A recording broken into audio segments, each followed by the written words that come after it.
오늘은 5월 가정의 달 맞아서 어버이 주일로 섬깁니다.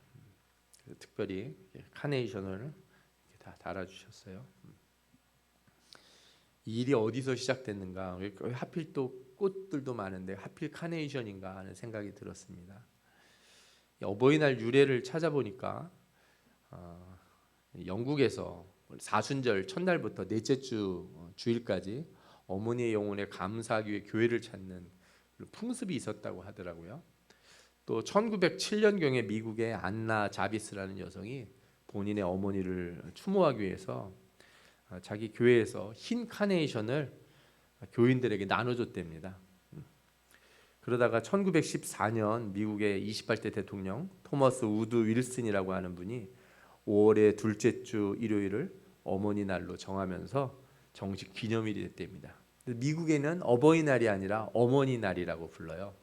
아버지 날이 따로 있냐? 따로 있습니다. 6월 셋째 주 주일이 아버지 날이래요. 근데 이게 나라마다 이 어버이날 또 어머니날 뭐 이런 날들이 다 달라요. 베트남은 7월 7일이라고 하고요. 중국이나 일본, 필리핀은 미국이랑 유사하다고 합니다. 또 그리스는 1월 8일이 어머니날이고요.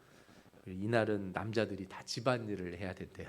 어머니날이니까 여자들을 존중하고 남자들이 다 집안일하고. 우리나라는 5월 8일이죠. 사실 그런데 우리나라도 예전에 처음 시작할 때는 어버이날이 아니라 어머니날이었대요. 1956년에 정해졌는데 아버지들이 데모를 했나 봐요. 왜 아버지 날은 없냐? 그래서 어버이날로 1973년에 변경이 됐다고 해요. 오늘은 그래서 부모를 공경하라 이 말씀을 같이 나누려고 하는데 예배를 시작하면서 마음이 너무 아팠어요.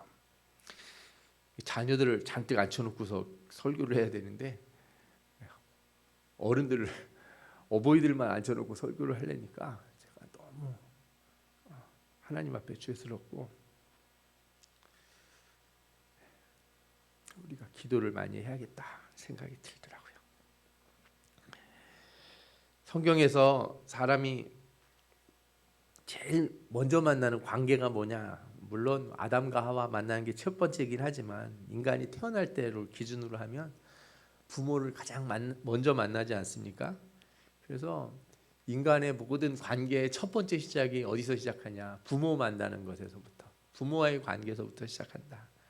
게다가 이 부모는 나에게 유전자를 줘서 얼마나 이 유전자가 강한지요. 어떻게 똑같은 짓을 하는지 모르겠어요. 생긴 것도 비슷한데다가 하는 짓까지 똑같고 말투도 똑같아요. 전화를 받으면은 그냥 누구 목소리인지 구분이 안 될 정도로, 그죠? 그래서 이 부모에 대한 태도는 곧 어떤 태도냐? 자기 자신에 대한 태도예요. 부모가 마음에 안 들 때 잘 생각해 보면 나도 내 자신이 너무 마음에 안 드는 거예요. 그런 게. 그래서 만약에 다른 인간관계를 뭐 끊을 수 있고 그러지만 만약에 부모와의 관계를 끊는다 그러면 그거는 그냥 관계를 끊는 게 아니라 자기를 하고의 관계를 끊는 거예요. 요즘 시대에 이 부부간의 갈등도 참 크지만 부모와 자녀 간의 갈등이 더 큰 문제가 되지 않나 하는 생각이 들어요. 왜 그렇게 생각하냐면 많은 분들이 이제 이혼 문제만 중요하게 생각을 해요. 근데 이제 이혼이라든지 이런 거는 가정을 이렇게 횡적으로 자르는 거예요. 그러니까 무슨 얘기냐 하면은요. 이혼한 부부는 뭐 이혼했다가 다시 또 결혼할 수도 있고 재결합을 할 수도 있는 거고. 그죠? 혹시라도 다른 방식으로 또 가정을 꾸릴 수도 있어요. 그런데 부모와 자식 간에 갈등이 생겨서 만약에 끊어지면 제가 어디 가서 어머니 아버지를 따로 뭐 찾겠습니까? 아니면 자식을 어디 가서 새로 구하겠습니까? 이게 말이 안 되는 거거든요. 다른 데 가서 대체가 안 되는 거예요. 이 관계는. 내가 마음에 안 든다고 어디 남의 집 가서 우리 엄마 아빠 해주세요 그럴 수도 없는 거고 자식이 마음에 안 든다고 어디 가서 내 자식 해달라고 말할 수 없지 않습니까? 그래서 부모와 자녀가의 관계는 특별한 관계예요. 이게 깨지면요, 사회가 망가지기 시작해요. 사회가. 그래서 이 부모와 자녀 간의 관계에 대한 인식이 요즘 시대에 너무 약하니까 자녀를 안 낳으려고 그래요. 결혼도 안 하려고 하는 것도 문제지만 결혼을 해도 자녀를 안 낳으려고 해요. 왜 자녀를 굳이 낳아야 되냐 이런 말을 하는 사람들이 있더라고요. 그러면서 동물을 기르거나 또 딩크족이라고 그러죠. 이렇게 자녀 없이 그냥 부부만 행복하게 살겠다. 근데 많은 분들이 그래요. 나이 한 50 넘어가고 자녀가 없는 집은 그렇게 쓸쓸할 수가 없대요. 젊었을 때야 부부가 둘이서 뭐 신나게 놀러도 다니고 그럴지 모르지만 그것도 하루 이틀이지. 그렇게 되면 점점 아이들이 줄어들고, 아이들이 줄면 어떻게 돼요? 나라가 소멸한다는 거예요. 민족이 없어지는 거고. 놀라운 거는요, 어떤 나라들이, 어떤 민족들이 이런 현상이 생기냐, 대부분 이렇게 부유한 나라들이 점점점 아이들을 안 낳는다는 거예요. 가난해서, 그러니까 돈이 없어서 이렇게 경제적으로 어려워서 자녀를 못 갖습니다. 이거는 사실은 통계적으로 보면 말이 안 돼요. 왜냐하면 가난한 나라, 이렇게 뭐라 그럴까요? 경제적으로 어려운 나라일수록 자녀들을 더 많이 낳아요. 그리고 또 신앙심이 좋은 그런 경우에 또 자녀들을 많이 낳고. 그러니까 어떤 경우에 자녀들을 잘 안 낳으려고 하냐? 경제적으로 편하고 인본주의로 살아가게 되면, 그러니까 합리적으로 생각하면 애 안 낳는 게 훨씬 유리하거든요. 그 돈 굳이 내가 고생해가면서 뭐 자녀한테 쓰냐? 내가 그 돈 가지고 나나 행복하게 살고, 그죠? 와이프하고 재밌게 놀든지 친구들하고 놀든지 이렇게 산다는 거죠. 그러면 결국에 이제 없어지는 거죠, 세상이. 그래서 성경에서도 부모와 자식 간의 관계가 이렇게 망가지는 모습을 다 뭐라고 얘기하냐면, 그런 때가 되면은 그때가 곧 어느 때다? 말세다. 이거예요, 말세다. 사람들이 고통하는 때가 이를 텐데, 그때가 되면 어떻게 돼요? 부모를 거역하고 버리고 서로 갈라서는 거죠. 여러분, 다른 건 몰라도 부모와 자식 간의 관계는 대치될 수 없다는 것을 꼭 아시기 바랍니다. 하나님께서 이 부모와 자식 간의 관계를 그래서 우리 애들에게 주시면서 이 관계가 얼마나 중요한지를 십계명에 넣어 주셨어요. 십계명이 10가지 계명이 있는데 앞에 4가지 계명은 하나님과 사람 사이의 관계를 정의해요. 하나님을 사랑하는 법을 말씀해 주고 있어요. 내 앞에 다른 신을 두지 말라. 또 뭐예요? 우상을 만들지 말라. 하나님의 이름을 망령되게 긋지 마라. 안식일을 거룩히 지키라. 이렇게 주셨는데, 그 다음에 나머지 6가지 계명은 어떤 계명이에요? 사람과 사람 사이의 계명.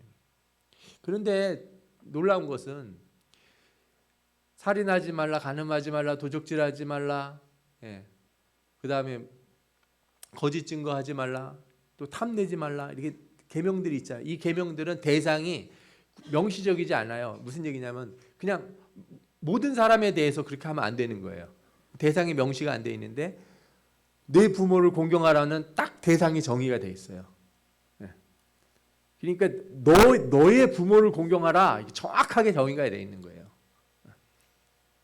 그래서 이 계명은요, 이 사람과 사람 사이의 계명과 하나님에게 우리가 행해야 되는 계명 사이에 가운데 딱 껴 있어요. 그래서 내가 사람과의 관계를 지키면서 하나님께로 나가려면 반드시 거기에 뭐가 계명이 딱 껴 있어요? 내 부모를 공경하라, 이 계명이 껴 있어요. 하나님을 온전히 섬기는 자가 내가 사람과의 관계를 회복시키고 변화시키려고 그러면 반드시 무슨 계명을 지나가야 돼요? 내 부모를 공경하라, 이 계명을 지나가야 돼요. 그래서 이 계명은 뭐라고 그럴 수 있냐? 일종의 이 두 계명, 하나님과 사람 사이의 관계, 인간과 인간 사이의 관계, 이 두 계명 사이를 연결해 주는 중간 고리예요. 그러니까 내가 세상에서 아무리 똑바로 산다고 그러고 사람들과 잘 지낸다고 해도 내가 하나님 앞에 나아가기 전에 반드시 뭘 살펴봐야 돼요? 내가 부모에게 어떤 사람이었나 살펴봐야 돼요. 내가 신앙이 아무리 좋다고 그래도 내가 선을 행하기 전에 제일 먼저 누구에게 먼저 나아가서 선을 행해야 돼요? 부모에게 가서 해야 돼요. 그러니까 하나님 앞에 하는 우리의 신앙의 태도의 시작도 부모에게 하는 것에서 시작하는 거고, 사람들에게 행하는 삶의 태도도 어디서부터 시작해야 된다고요? 부모에게서부터 시작해야 되는 거예요. 그래서 하나님께서 하나님 자신을 우리에게 뭐라고 얘기하시냐면 아버지, 하나님 아버지로 우리에게 계시하시잖아요. 아니 왜 굳이 아버지시냐 이거예요. 네, 굳이. 네. 그리고 예수 그리스도가 하나님의 아들 되신다고 왜 굳이 그런 표현을 쓰셨을까? 왜냐하면 그 부모와 자식과의 관계라고 하는 게 그런 연결고리가 있기 때문에 그래요. 하나님은 우리를 세상에 보내실 때 그냥 보내지 아니하시고 사람들을 통해 보내셨어요. 우리가 세상에서 만나는 그 어떤 사람들보다 먼저 누구를 만나게 하셨어요? 부모를 만나게 했어요. 세상에서 친구들과 바르게 살기 이전에 엄마 아빠와 관계를 맺고 인생을 살아가는 길을 배우게 하셨어요. 마찬가지로 부모는 하나님을 향하는 길목에 서 있는 분이에요. 우리의 신앙을 누구에게 먼저 배웁니까? 부모를 통해서 배우는 거예요. 그래서 보이는 부모에게 엉망으로 행동하면서 보이지 않는 하나님께 잘한다는 건 어불성설이에요. 내 부모에게 잘하지 못하면서 이웃에게 잘하고 친구들에게 잘한다는 것도 그건 거짓된 것이에요. 하나님을 두려워하는 마음으로 부모를 존중하고 진심으로 공경하는 자세를 가져야 될 줄 믿습니다. 아멘. 두 번째로 이 부모를 공경하라 하는 이 계명이 우리 본성에 심어진 계명이라는 걸 여러분들이 한번 깊이 생각하실 필요가 있어요. 앞서 제가 여러 나라들의 어버이날, 어머니날 이런 얘기들을 쭉 드렸잖아요. 근데 잘 생각해 보면 부모에게 잘한다는 거는요, 우리나라만 있는 게 아니에요. 미국만 있는 게 아니에요. 기독교에만 있고 불교에는 없다거나 유교에서는 있는데 기독교는 없다거나 이런 게 아니에요. 전 세계 어디를 가나 어느 종교를 가나 다 뭐가 있어요? 부모에게 효도하라고 있어요. 네 부모한테 대들어라 하는 그런 종교나 문화가 있으면 한번 얘기를 해보세요. 때가 되면 부모한테 막 들이받고 그죠? 지멋대로 해라 이런 거는 하나도 없습니다. 그렇게 가리키는 종교도 없고 그렇게 가리키는 철학도 없고 그렇게 가리키는 문화나 어떤 것도 없어요. 어느 시대에도 그런 적은 없어요. 그게 왜 그러냐 하면 하나님이 인간의 영혼을 창조하시고 인간의 마음에 본성, 양심을 주셨을 때 그 안에 뭐가 들어있기 때문에 그래요? 부모를 공경하라는 가장 기본적인 법이 들어있기 때문에 그래요. 그래서 십계명에서도 볼 때 사람과 사람 사이를 정의하는 6가지 계명들을 주셨잖아요. 그 중에 우리 5가지. 살인하지 말라 그러죠. 간음하지 말아라. 도둑질하지 마라.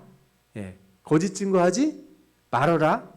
욕심내지 말아라 이러죠. 전부 하지 말라 그래요. 왜? 그건 죄가 들어온 뒤에 우리 안에 들어온 죄의 본성이 우리 안에서 살아나는 걸 억제하라는 거예요. 이걸. 그죠? 그런데 부모에게는 어떻게 하라 그래요? 공경하라. 딱 긍정적인 표현으로 돼 있어요. 긍정의 표현. 이거 중요합니다. 왜냐하면 본성에 내장되어 있는 거예요. 이거는. 그러니까 부모에게 효도하지 않고 부모에게 거역하는 거는요. 본성을 거스리는 거예요. 자연스러운 게 전혀 아닌 거예요. 자연스러운 게 아니에요. 오늘 성경에 이렇게 말씀이 나와요. 자녀들아 주 안에서 너희 부모에게 순종하라. 이것이 옳으니라 이렇게 돼 있어요. 옳다는 표현이 뭐냐면 자연스러운 것이다 이런 뜻이에요. 당연한 것이다. 이거는 물이 위에서 흐르는 것처럼 자연스러운 것이다. 부모에게 효도하는 것, 부모 말에 순종하는 것이. 성경에서 이런 식으로 표현하는 다른 것들이 또 있어요. 뭐가 있냐면 로마서에 보면은 남자가 누구랑 결혼해야 돼요? 여자랑 결혼해야 되죠. 그런데 남자가 남자를, 여자가 여자를 이렇게 좋아한다고 그러면 뭐라고 성경에서 했냐면 순리를 쓸 것을 영리로 쓴다 그래요. 부자연스러운 거라는 거예요. 그냥 뭘 잘못됐다 문제가 아니라 그 인간의 몸에 내장돼 있는 하나님이 기본적으로 넣어주신 이 법 안에서 어긋나는 거예요. 자기가 일부러 자신을 거스리는 거거든요. 마찬가지예요. 그래서 그 불효하는 죄라고 하는 게 다른 죄보다 큰 이유가 있어요. 가르치지 않아도 알 수 있는 건데 당연히 내 안에서 솟아날 수밖에 없는 하나님의 법인데 그것을 내가 부정하는 건 이게 얼마나 큰 죄가 되겠습니까? 그래서 부모를 공경하라. 이거를 잘 순종하면요, 내 양심이 살아나요. 아멘. 내 본성을 이렇게 거스리는 게 아니고 막 이렇게 일부러 막 안 되는 걸 막 이렇게 욕심이 나는 걸 막 억누르는 게 아니라 자연스러운 걸 어떻게 하는 거예요? 이렇게 북돋는 거예요. 부모와 관계가 좋아진 좋은 사람들은 다른 사람들하고의 관계도 다 좋을 수밖에 없어요. 아니 내가 부모하고 사이가 안 좋은데 내가 누구랑 사이가 제일 좋을 수 있겠습니까? 내가 부모하고도 내가 다시는 얼굴 안 본다고 소적 파간다고 그러고 산 사람이면 무슨 이혼을 겁을 안 내겠어요? 아니면 뭐 친구랑 뭐 이렇게 관계를 끊는 걸 겁을 안 내겠어요? 부모하고도 관계를 끊기를 그렇게 쉽게 생각한다면.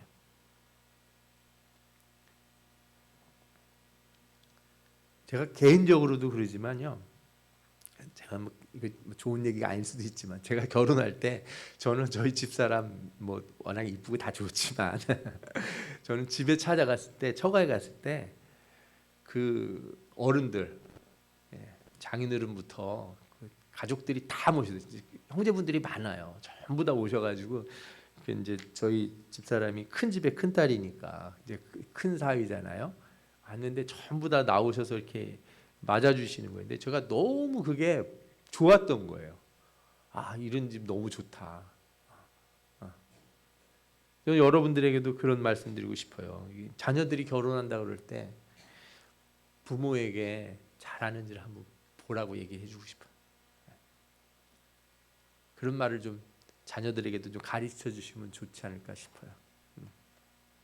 우리 주일학교 어린이들한테도 제가 맨날 얘기해요. 가서 집에 가서 엄마 아빠한테 반말하고 엄마 아빠한테 막대하고 그러는 거는 아니다.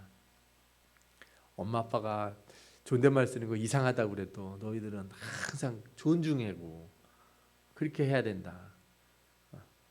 집에 안 들어가고 싶어 하는 거 그 큰 문제다 제가 얘기를 해요. 집에 들어가기를 싫어하고 부모와 같이 앉아 있기를 싫어하고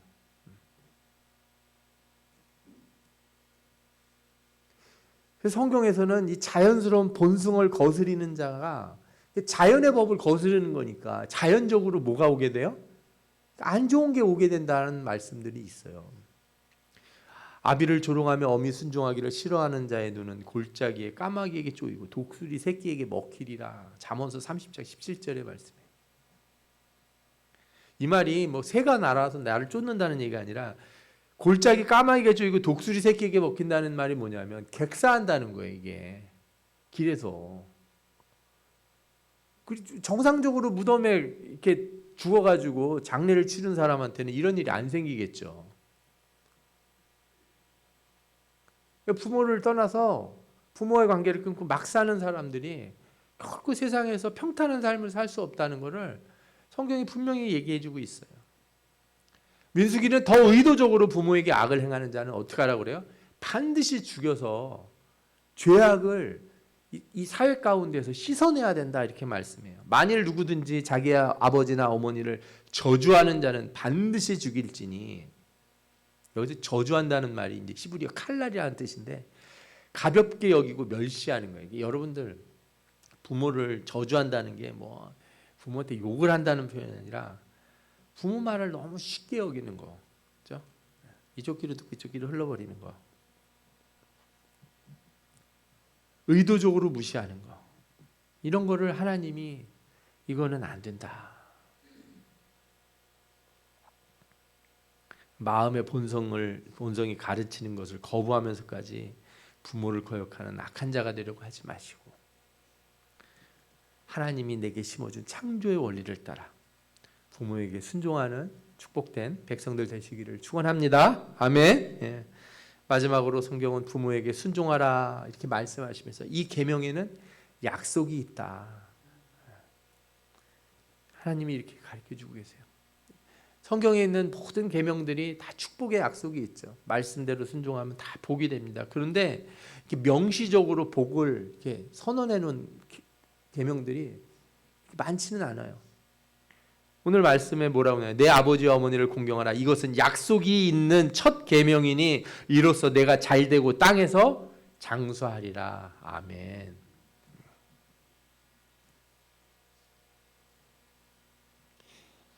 이 말씀은 신명기 5장 16절에도 나오는데 출애굽기 20장 12절에도 나오고요. 다 내게 준 땅에서 생명이 길리라. 내 생명이 길고 복을 누리리라 이렇게 얘기하고 있어요.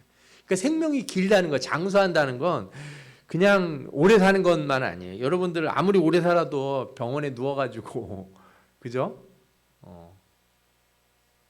움직이지도 못하고 100세 막 그렇게 사는 게 뭐 좋겠어요. 그거는 오래 사는 게 아니죠. 그런데 하나님께서 장수의 복을 주실 때는 반드시 그 병은 뭐예요? 그 복은 어떤 거냐 하면은 병이 없고, 그죠? 내가 누리고 사는 복이라는 거예요. 누리고 사는 복. 여러분, 이게 그렇게 중요해요. 축복이라고 하는 거는 가지고 있는다고 되는 게 아니고 어떤 게 복이에요, 진짜? 누리는 게 복이에요. 누리는 거. 예. 어떤 사람이 그냥 땅 부자래요. 땅이 막 100억이 있대요. 근데 통장에는 돈이 하나도 없어. 땅은 많은데 누릴 수가 없어. 무슨 소용이 있겠어요, 그죠? 하나님이 우리에게 복을 주실 땐 누리는 복을 주시거든요.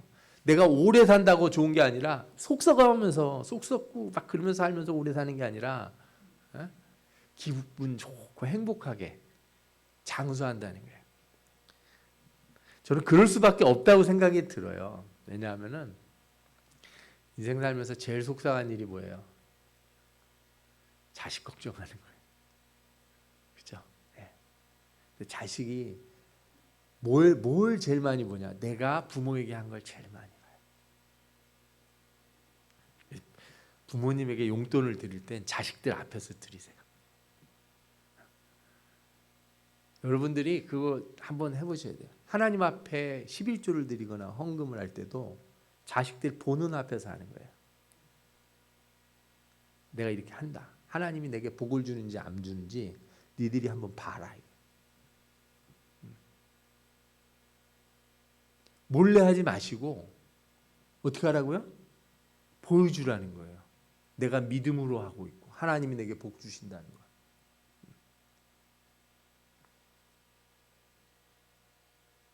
부모에게도 마찬가지. 내가 부모에게 효도하는 것을 자식들이 보도록 해야 되는 거예요. 뭐 숨기려고 그래? 무슨 문제가 있다고 그걸 숨기려고 그래? 그죠? 그 어버이날 찾아왔는데 자식들은 다 놔두고 혼자 왔어. 그러면 안 되겠죠. 예. 요즘 그런 집이 있다고 그러더라고요. 마누라도 안 데리고 오고 아들이 혼자 왔다는 거예요. 와이프는 왜 안 데리고 왔냐? 자식들은 애들은 어디 갔냐? 애들은 집에서 놀아요. 그 아들만 와가지고 밥 먹고 간다는 거예요. 딸은 딸만 와가지고 엄마 양말 하나 사주고 옷 하나 사주고 그냥 가는 거죠. 그렇게 하지 마시고 보여주시고 효도하는 걸 보여주고 그리고 부모된 입장에서 자녀를 축복해 주세요. 하나님이 내게 복을 주실 것이다. 내가 이렇게 한 것처럼 너의 후손들도 너에게 효도할 것이고 너를 공경할 것이고 대대손손이 우리 집안이 자녀들은 부모를 공경하고 부모는 자녀들을 축복하는 이런 아름다운 축복의 삶이 이루어질 것이다. 이걸 보여주시기를 바랍니다. 시편 92편에 이렇게 말씀이 나와요. 그는 늙어도 여전히 결실하며 진액이 풍족하고 빛이 청청하니 하나님이 정직하심과 나의 바위 되심과 그에게는 불의가 없음이 선포되리로다. 아멘. 늙어서도 어떻게 해요? 여전히 결실하고 진액이 풍족하고 빛이 환하게 난다는 거예요. 이게 장수의 복이에요. 자녀들과 손주들이 다 함께 모여서 기뻐하고 밥 한번 먹으러 가려면 속으시고 그냥 시간 잡기도 어렵고 그런 게 아니라 어버이날이 즐거운 가족의 날, 그죠? 그런 축복된 가정들이 다 되시기를 축원합니다. 아멘. 여러분, 하나님이 이 계명을 주신 거는요 새로운 것이 아니라 우리 안에 있는 본성 안에 넣어주신 복이에요. 본성 안에 주신 말씀이에요. 내가 태어나서 제일 먼저 만나는 관계, 부모님과의 관계, 내가 처음 자녀들을 보면서 기뻐했던 그 아름다운 그 기쁨의 순간들, 이것들을 잘 지켜나가시고 무엇보다 주 안에서 하나님의 구원이 있는 그 주 안에서 공경하고 축복하는 아름다운 가정들이 이루어지시기를 축원합니다. 아멘. 우리 다 같이 기도하겠습니다.